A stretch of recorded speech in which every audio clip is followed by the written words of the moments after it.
เดี๋ยวผ้าเบิ่งจางจืดที่เพาะพันธุ์ไว้ ตัดเอาเขี้ยจางจืดหรือว่าลางจืดเนาะมาเพาะใส่กล่องไว้แตกยอดแตกเขี้ยออกมาแล้วเดี๋ยวสิยกให้เบิ่งทั้งใต้ว่าหากออกไป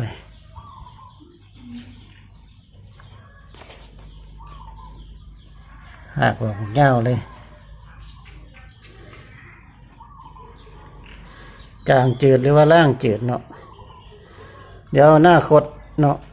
สิพอพันขายตอนนี้กำลังทดลองอยู่เอามา